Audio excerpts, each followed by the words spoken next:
ربنا ظلمنا أنفسنا وإن لم تغفر لنا وترحمنا لنكونن من الخاسرين ربنا آتنا في الدنيا حسنة وفي الآخرة حسنة وقنا عذاب النار صلى الله تعالى على خير خلقه محمد وآله وصحبه أجمعين হে পরওয়ারদিগার হে রব্বুল আলামিন তোমার দরবারে তোমার প্রিয় বান্দীরা এবং বান্দারা এখানে উপস্থিত হয়ে বাংলাদেশের সবচেয়ে জনপ্রিয় নেত্রী তোমার প্রিয় বান্দি যাকে তুমি সৃষ্টি করেছো পরওয়ারদিগার রব্বুল আলামিন একটি বিশেষ গুণ দিয়ে যে কারণে তিনি বাংলাদেশের মানুষের 18 কোটি মানুষের কাছে সবচেয়ে শ্রদ্ধার আসনে আসীন হয়েছে।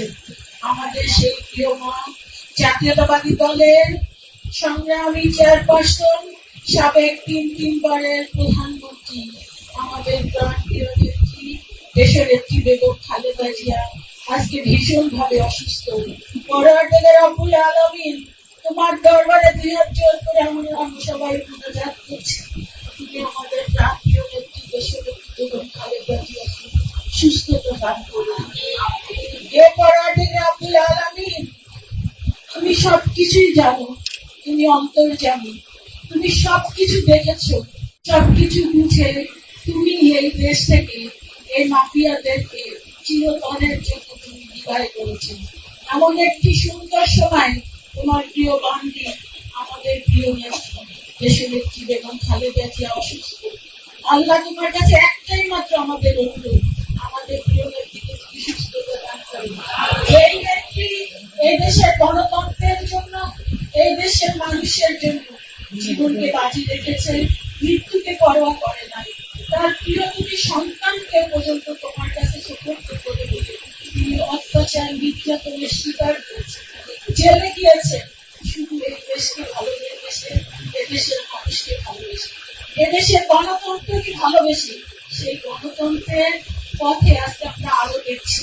সেই আলো দেখার, সেই আলো নিয়ে আলোকিত হবার পুরাটা যেন আমাদের প্রিয় নেত্রী বোধ করতে পারে, অর্থাৎ বাংলাদেশের মানুষের তিনি যেন এই বাংলাদেশে আবারও প্রধানমন্ত্রী হতে পারে। সেই সুযোগ তাকে দান করে।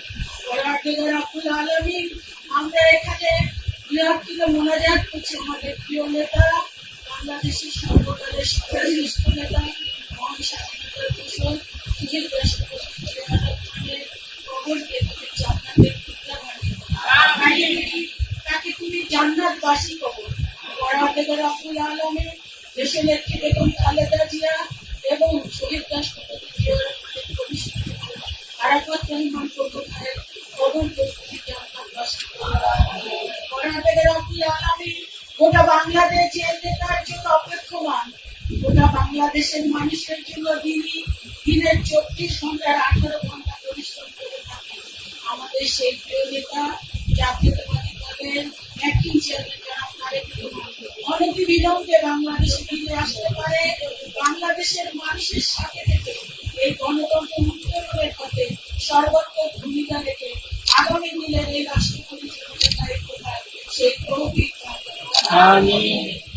এবং আমাদের যে সমস্ত নেতা কর্মীরা এখন অসুস্থ আছে, এখনো বিপদে আছে, তাদের সবাইকে সুস্থতা লাভ করো, বিপদ থেকে মুক্ত করো, গোটা বাংলাদেশকে তুমি বিপদ থেকে মুক্ত করো এবং বাংলাদেশের গণতন্ত্র ফিরে আসুক, বাংলাদেশের